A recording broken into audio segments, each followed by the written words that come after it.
Hi everybody, welcome to Glow with Grace. This is an update about our daughter Oria. I just checked on my YouTube channel and apparently I haven't done one of these updates for 6 months, which just blows my mind. The last one I did was when she was 2 years and 4 months, and now she's 2 years and 10 months. It's been a pretty busy year, so yeah.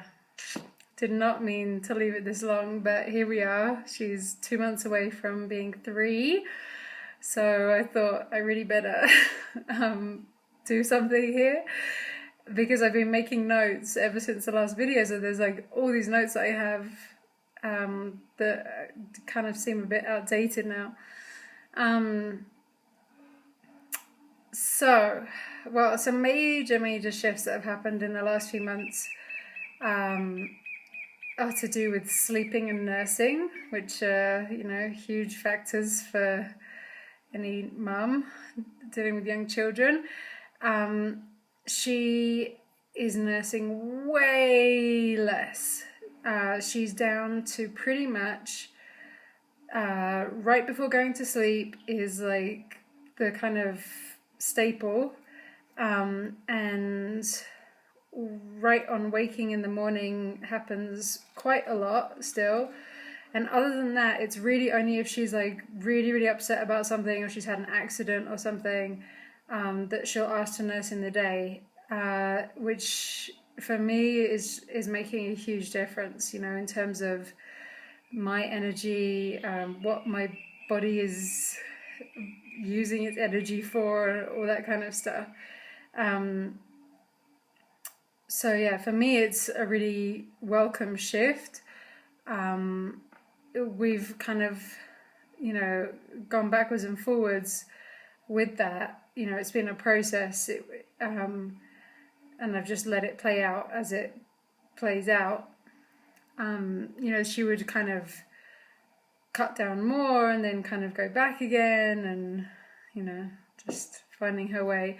And a consequence of that, or, it all kind of goes hand in hand, is that she is sleeping way better in terms of really long chunks of sleep.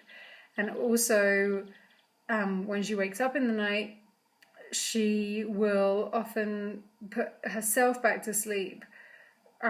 Like she doesn't require that she nurses to get back to sleep. Every time that she wakes up in the night, which is how it was before, up to like 10 times a night. It's pretty intense. So that's making a really big difference for both of us. Yeah, nursing less equals sleeping better. So that's been a really amazing and welcome shift, definitely from my point of view. She doesn't nap anymore at all, pretty much. That's something that had been winding down for a long time anyway. I couldn't tell you the last time that she slept in the daytime. It happens very rarely, here and there, if she has just kind of really got messed up with her sleep cycle at night, and she just really got to make up for it at some point, and she'll just kind of conk out in the day. But yeah, in general, she doesn't sleep at all in the daytime, and she is just non-stop all day long. She's super active, just from the moment she gets up until the moment she goes to sleep at night. She's just talking. She's really just, so into everything, just talking, and everything is just a game non-stop. It's just action for kind of 12, 13 hours a day. And then boom, she's out to sleep. We actually went through a crazy stage a few months ago where she had always been very regular with her sleeping for a long time, that she pretty much would go to sleep at sundown and get up at sunrise. And we live almost at the equator, so it's very regular. Everything is, sunset is always about 6:30, sunrise is about 6 a.m., something like that. She was very regular, and then everything changed. She worked out how to open doors, she worked out how to use doorknobs, and everything changed. She suddenly had this whole new freedom. We would always we would have a bath with her right before coming from the bath to the bed out here, and that was kind of like our nightly routine, and she would just go off to sleep, and that was that. And then when she worked out this thing with the doorknobs, now what? She was just vroom, just gone, like racing out into like the whole other end of the house because she could, you know, and then we had a crazy few weeks where she was kind of playing with that and really excited about, you know, this newfound freedom. She would be staying up until 9, 10, even 11 at night, you know, for a child who regularly was going to sleep at, you know, 6:30, and then suddenly she was staying up until like 11 o'clock at night. And it was pretty crazy for a while. Her sleep was all over the place. But she has got back into a really regular routine again now. And yeah, as I said, she's sleeping like much more solidly, and she actually also requires less sleep now, which, you know, I'm sure is part of just development, just getting older, but also it's part of the nursing less, so therefore sleeping better, you know, through the night. And now we're back at a very kind of consistent thing of more or less kind of like 7:30 to about 6:30 in the morning. So usually she gets still somewhere like 10 or 11 hours a night, pretty often still 12 hours a night. But she doesn't do well if she gets less than 10 hours. Then we start to get into grumpy territory. Okay, here's some things that she's been into the last half a year that she wasn't into last time I did a video. She got really into going to the zoo here in town, which, you know, is definitely not as a zoo by the kind of, you know, San Francisco standards or anything like that. It's a really tiny place, mostly has like chickens and monkeys and a few random things. But she was really into the slides and swings and different kind of like climbing apparatus and stuff that they had there.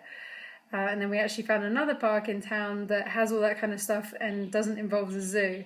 So now she's like all about going to that park. Oh, I'll say this now, that I've been trying to get little video clips of her to share, and it's really tricky because she almost never wears clothes. She just is not into clothes, and so she's naked like pretty much all the time. Clothes are like a kind of novelty item to her.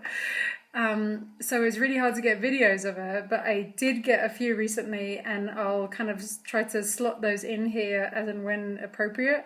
And I also have a lot of photos. So here's a photo of her, for example, at the new park that we found, where there's all this like funny exercise equipment and stuff, and she loves to play on all these different things. You're so good at that, Ray.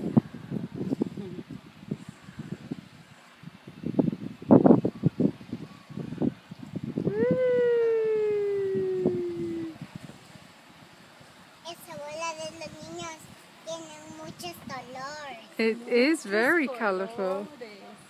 And it keeps falling down, doesn't it?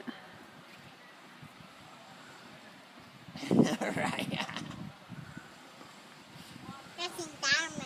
Okay.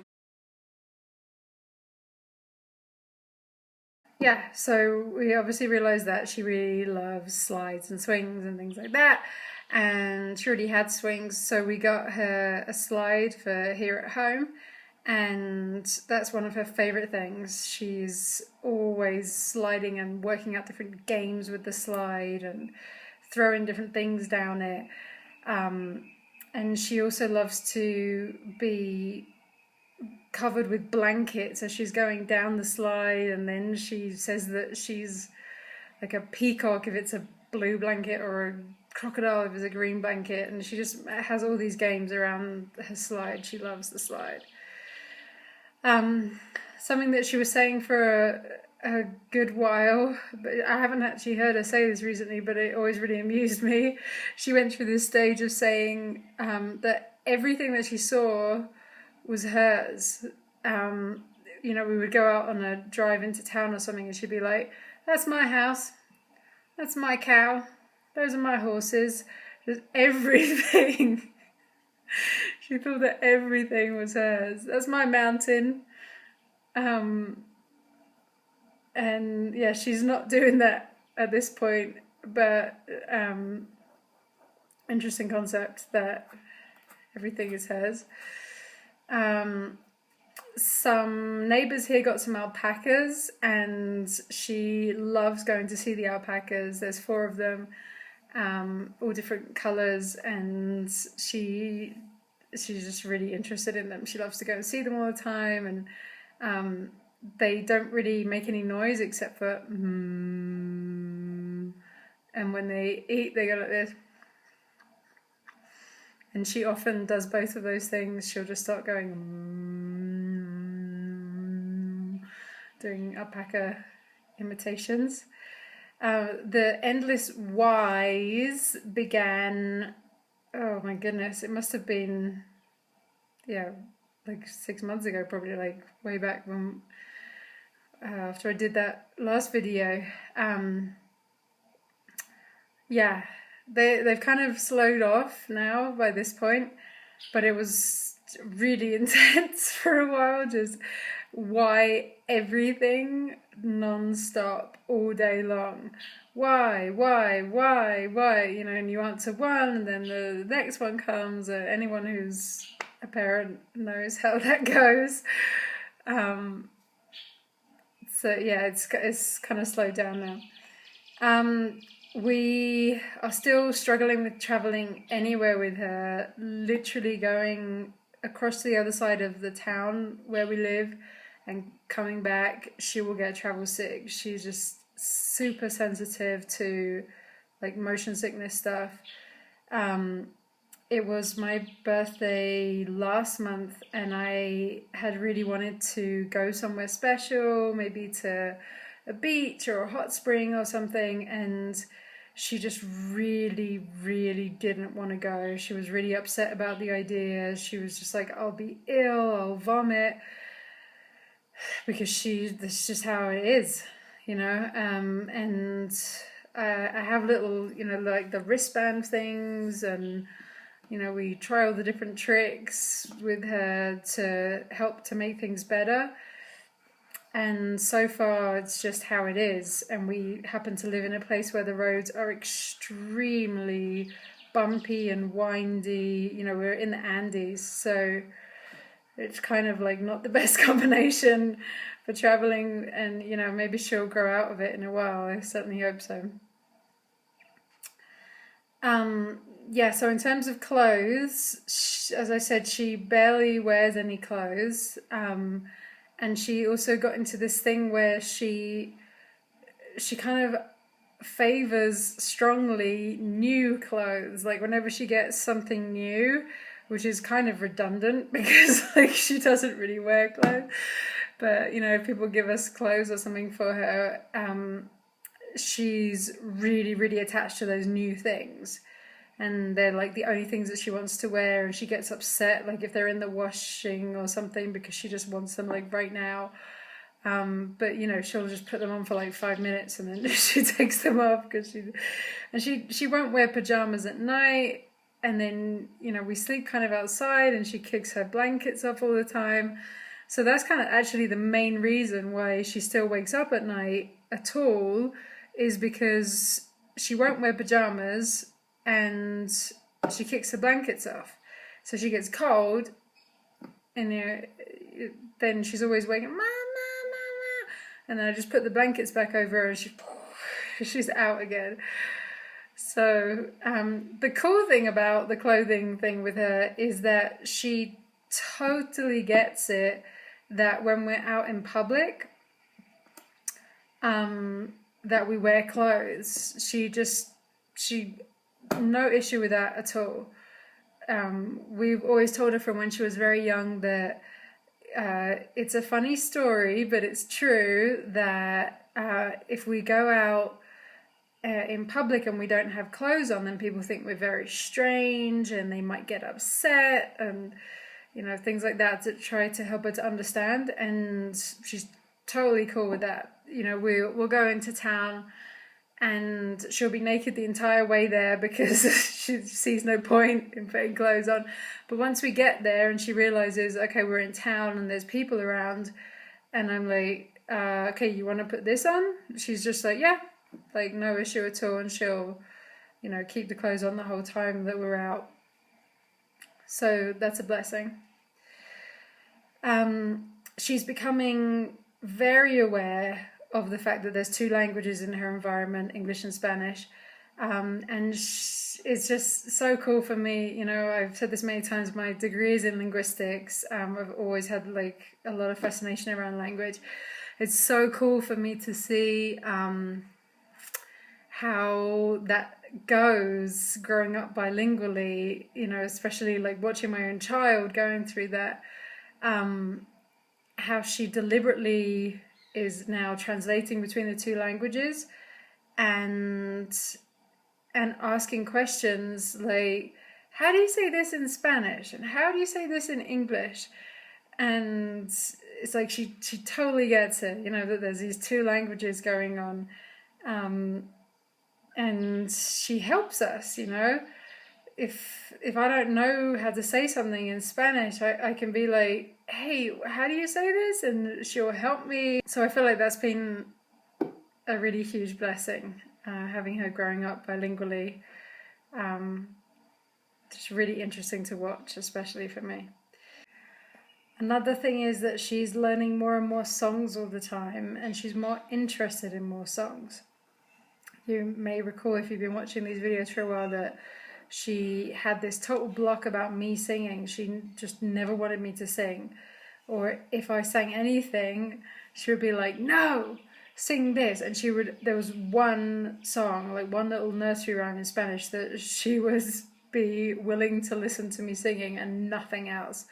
And that's all starting to shift as well. She's, you know, much more interested in different songs, and she wants to hear me sing different things, and, you know, we make different songs up all the time and stuff. So I don't know, you know, what that was all about, or why the shift now, but it's definitely shifting.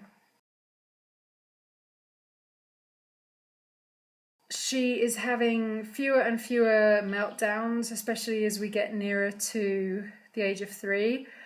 And most meltdowns are still about clothing. That's probably why she doesn't really have much interest in wearing any clothing. She just finds clothing really like annoying and frustrating, like taking things on and off, and yeah, that's pretty much the main thing that she'll just have like eruptions about.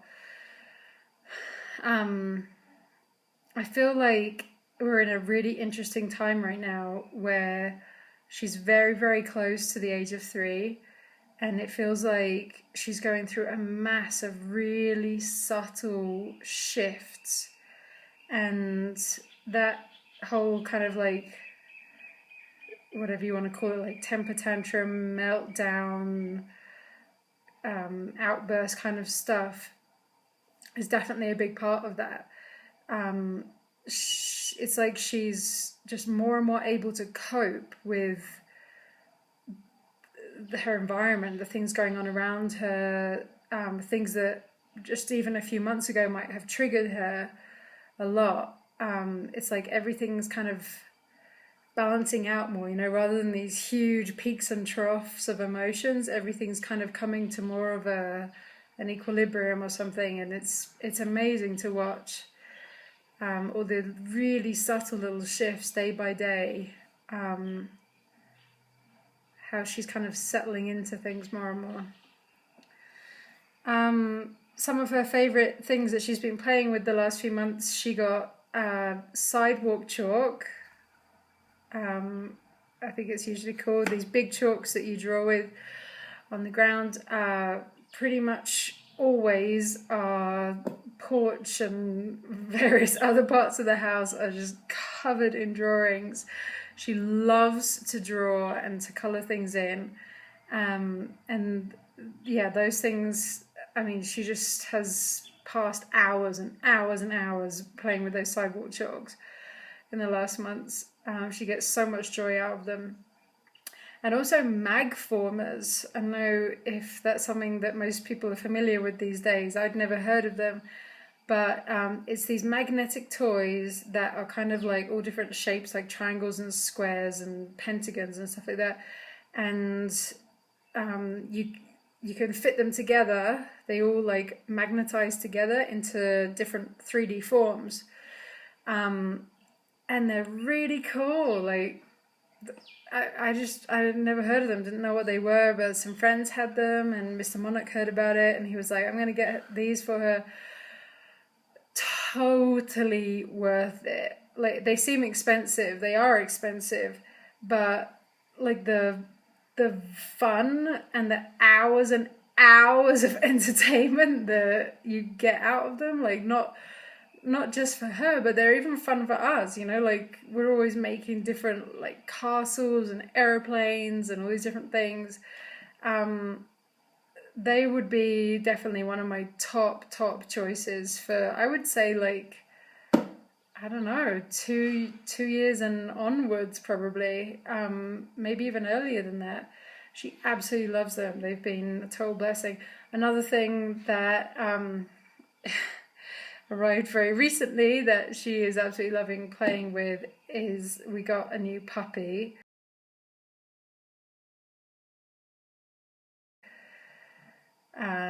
Another classic story of Mr. Monarch just randomly acquiring an animal.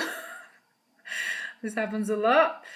And yeah, so probably about 3 weeks ago now, he just came home one day with a teeny tiny puppy, like the smallest puppy I've ever seen, ridiculously small, like smaller than Oria's head. And she's called Laylee, the puppy. Oria named her, and Oria just absolutely loves playing with her, and it's just really cool because Oria's at an age now where it's like she has a lot more understanding and compassion that this is like this tiny little being who's really like delicate and fragile and wants to play, and we've got to take care of her because she's so young and tiny and stuff. And it's like, we had a puppy when Oria was, I don't know, maybe a year or a year and a bit. Another young female dog came to live with us who's still here, Jade. But it was like, at that point, Oria, you know, she was in a kind of different realm and had pretty like very little awareness of this other tiny being who was there. But now it's totally different. You know, now she's almost 3 and she's very aware of, you know, that this is like this tiny little being, and she wants to play with it and care for it and all these kind of things. It's really cool to see how she is so much more aware of like other people's or other beings' needs and cares and desires and stuff. So yeah, that's another favorite pastime for her right now, is playing with the puppy.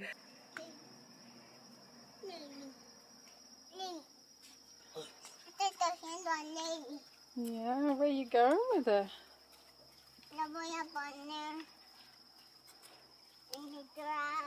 Oh, on the grass.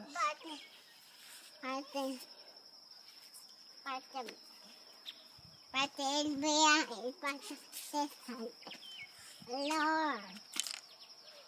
Lady, Lady, Lady está pintado su oreja. I know, Oria put glitter on her ear. Oh, Lily. ¿Dónde lo ponemos? You can just put her right there on the ground, right? She's happy. Mamá, ponemos en el pasto. Okay. Las piernas.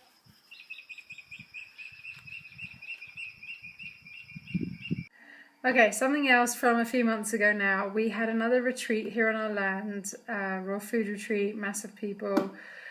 And there was an accident. One of the women fractured her leg, I believe it was, when she was out on a hike.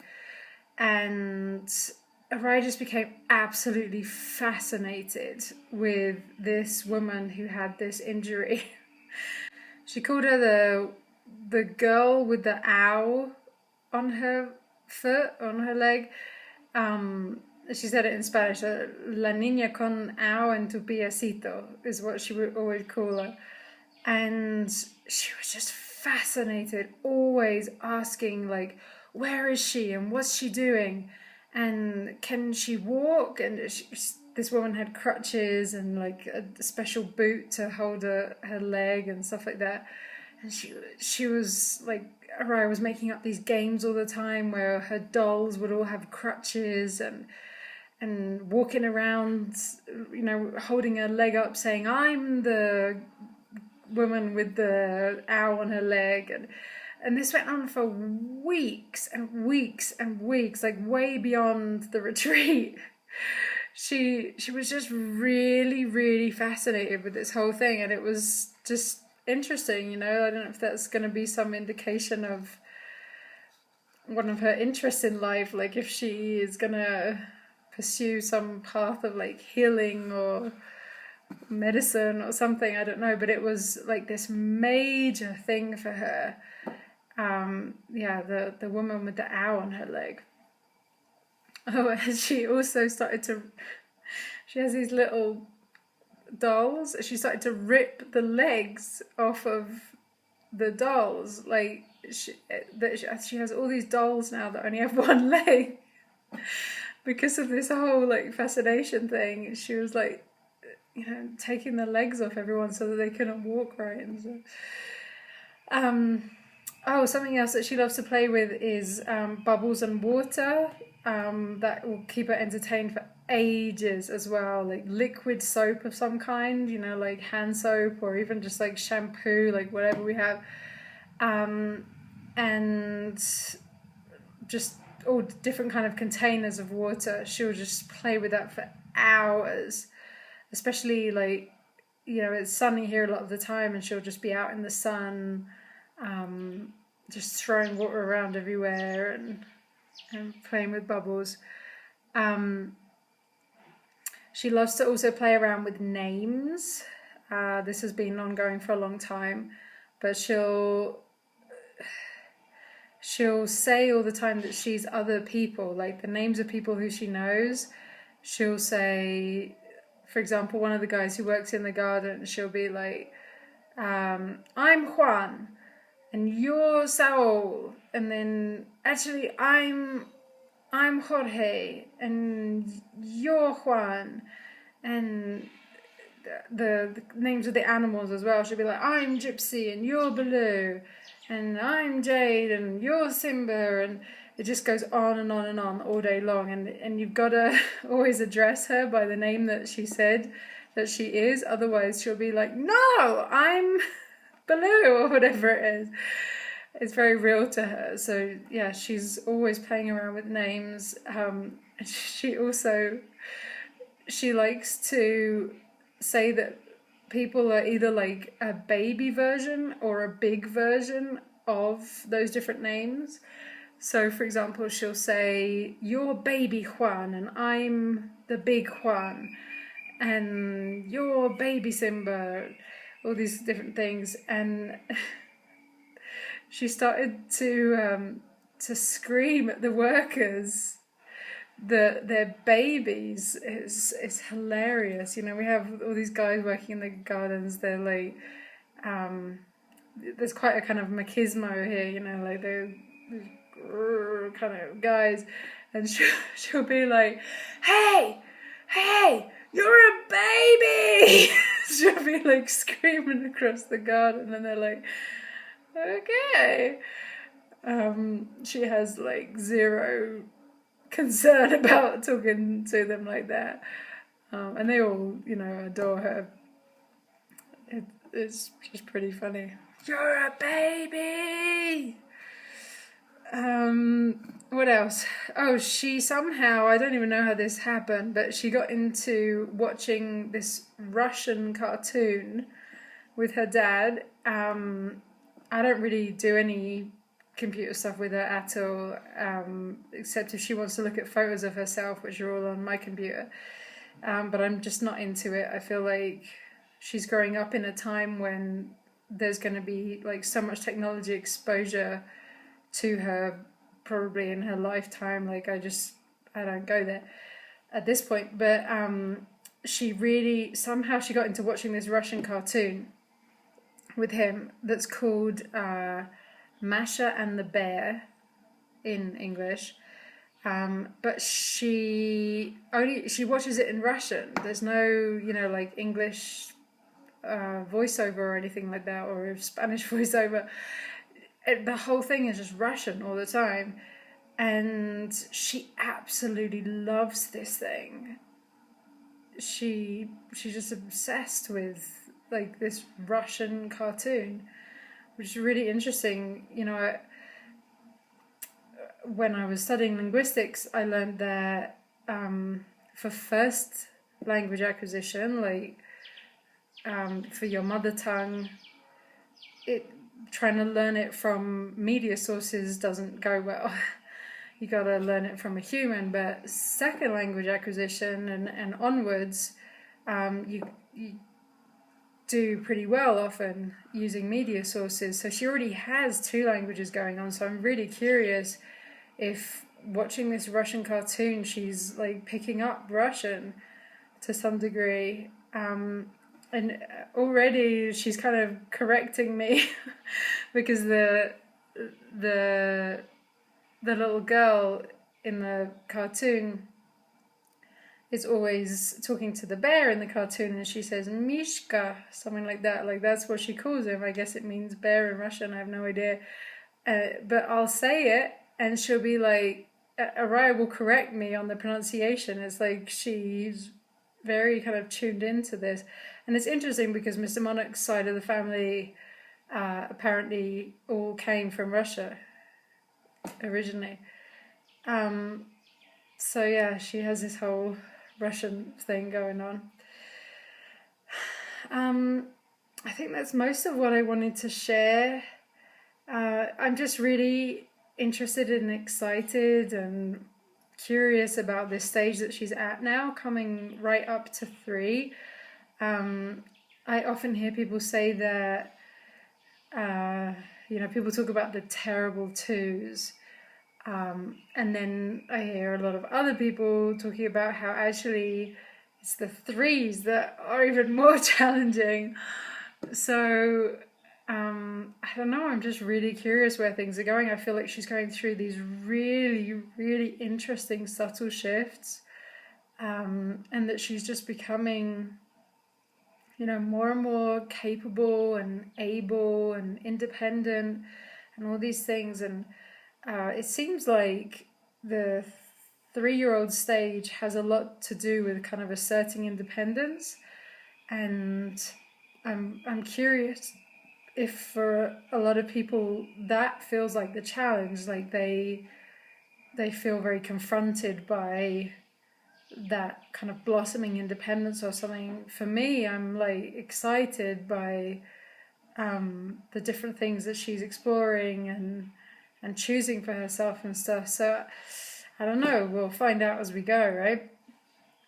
Overall, I would say she's just really funny, really bright, very intelligent, sensitive, clear, just beautiful little person to be around, and we feel really blessed. So that's kind of where we're at with everything right now. I bet this is a really long video again, as usual, and I hope that I managed to fit some different clips of her in here. And if not, then I'll just throw them at the end right here. So thanks for watching, and I guess hopefully I'll do a 3-year-old update in a couple of months if I get it together. Okay, thanks for watching. Ciao. Oh, you want to show Mom spinning? Okay. Ready to see spinning, Mama? Yeah. Okay, here we go.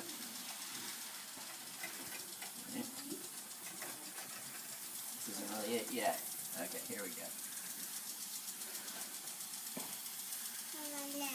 Oh my goodness, crazy girl. Spinning, swinging, swinging, spinning. You think? Okay, ready? Whoop!